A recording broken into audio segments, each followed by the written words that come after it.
The world emerged from the waters. According to the traditions of the Congo elders, the world emerged from the deep waters. When Zambi created the land, it emerged from the waters as a huge, glorious mountain.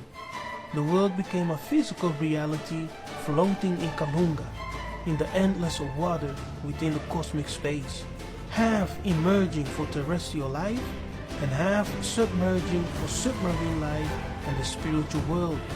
The Kalunga, also meaning deep waters, is a door and a wall between those two worlds, the material and spiritual. In the spirituality of Congo, the waters represents the abode of the saints, righteous men who have obtained their divinity.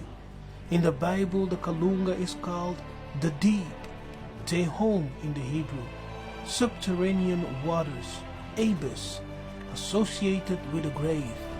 In the book of Jonah, chapter 2, verse 5 and 6, we read, "The waters compassed me about, even to the soul.